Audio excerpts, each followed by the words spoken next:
চিকিৎসার গাফিলতিতে ৫ মাসের অন্তঃসত্ত্বা রোগীর মৃত্যুর অভিযোগ। আর এই অভিযোগ তুলেই হাসপাতালে বিক্ষোভ ফেটে পড়লেন মৃত রোগীর আত্মীয় পরিজনেরা।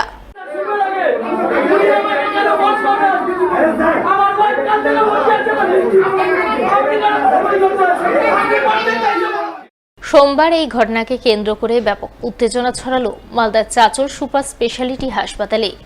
জানা গেছে, মৃত রোগীর নাম তুলসী রানী দাস, বয়স ২৫ বছর, বাড়ি হরিশ্চন্দ্রপুর থানার কুর্শিদা অঞ্চলে ডোলা এলাকায়।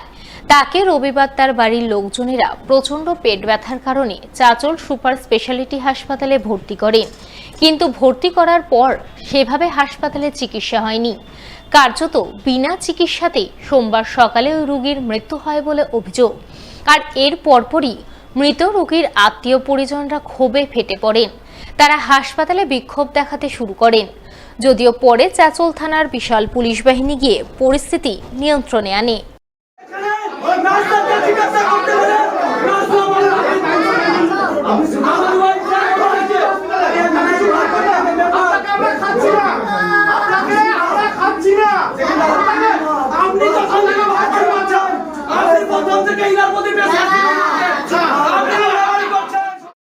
মৃত রোগীর পরিবারের অভিযোগ, হাসপাতালে চিকিৎসা পরিষেবার নাম নেই।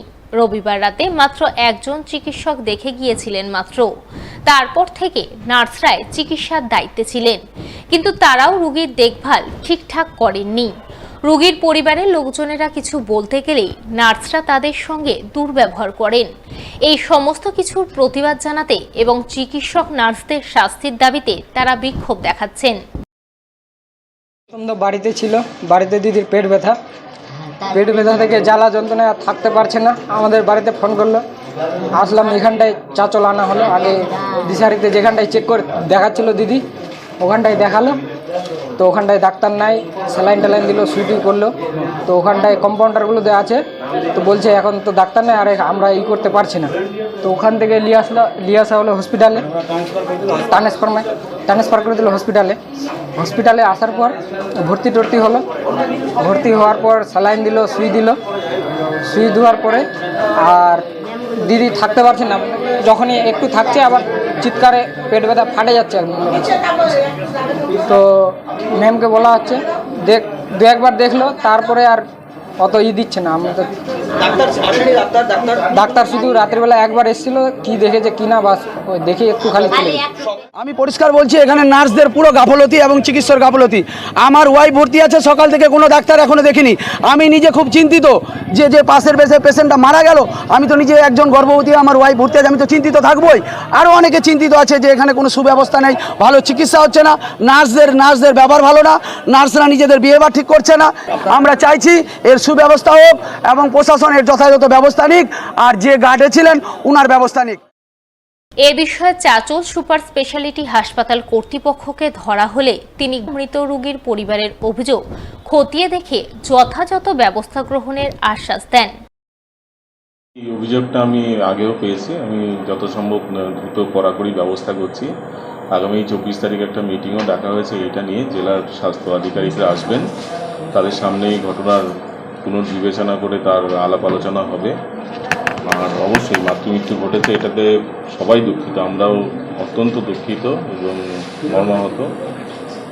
রোগীর আত্মীয় স্বজন সবার সঙ্গে কথা বলা হয়েছে। এখন এই অবস্থা যেন পুনরাবৃত্তি না হয় সেটার জন্য আপ্রাণ চেষ্টা করা হবে হসপিটালের তরফ থেকে।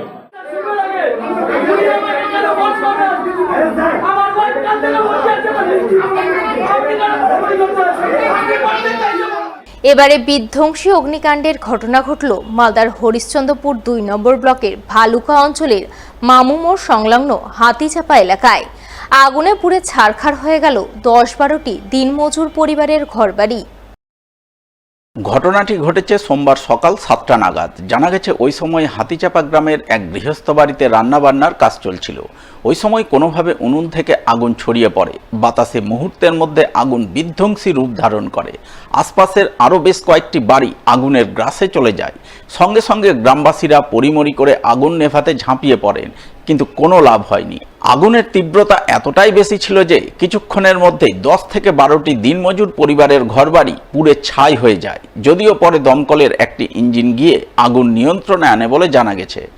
আগুনটা কোথা থেকে যে আসলো তো অনুমানিক করছি যে রান্নাঘরের এই আশপাশ থেকে কোথাও থেকে আগুনটা লেগেছে। এরা তো সব বাইরে খাটা খুটা করে, এদের সোনা দানা টাকা পয়সা মোটামুটি ধরে নাকি অনুমানিক 20 লাখের উপরে এই সব সৈলাভ হয়ে গেছে।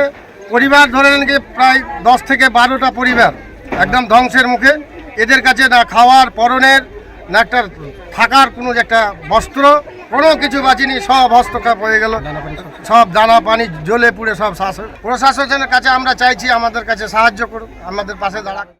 বিধ্বংসী আগুনে হাতিচাপা গ্রামের 10 থেকে 12টি দিনমজুর পরিবারের ঘরবাড়ি, ঘরে থাকা সমস্ত আসবাবপত্র, পোশাক আশাক, মজুদ খাদ্যশস্য সহ নগদ টাকা কড়ি সমস্ত কিছুই পুড়ে ছারখার হয়ে যায়। কিছুই রক্ষা করা যায়নি। ফলে ক্ষতিগ্রস্ত পরিবারের সদস্যরা কার্যত নিঃস্ব হয়ে নদীবাঁধের উপরে খোলা আকাশের নিচে ঠাঁই নেয়। তাই ক্ষতিগ্রস্ত অসহায় পরিবারগুলির জন্য সরকারি সাহায্য সহযোগিতার আবেদন জানান গ্রামবাসীরা। রান্না করতে গিয়ে রান্নাঘরে আগুন লেগে গেছে, ক্ষয়ক্ষতি বিশাল, একদম সেই 12-13টা বাড়ি একদম ছারখার হয়ে গেছে এবং একদম নিশ্চয় কিছুই নেই। এমনকি একটা তিরপল যেতে সেরকম কিছু ব্যাপার নেই, যত ডকুমেন্ট ছিল সব কিছু পুরো ছারখার হয়ে গেছে।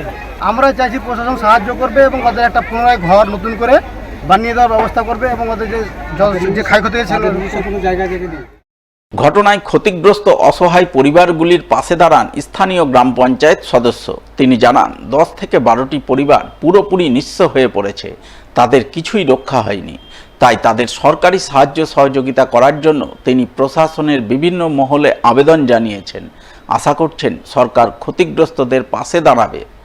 আমি 7টার সময় শুনতে পেলাম কি ওই ভুট্টার খড়ি নিয়ে রান্নাবান্না করছিল তারা, এই দিয়ে স্প্লিট হয়ে প্রায় 11টা বাড়ি পুড়ে প্রায় ছাই। শুনতে পেলাম ওখানে ওদের বাড়িতে পুরো সোনা দানা এবং টাকা পয়সা বাইরে থেকে এসেছিলো, ইনকাম করে দিয়ে টিয়ে প্রায় 20 লক্ষ মতন টাকা ওখানে।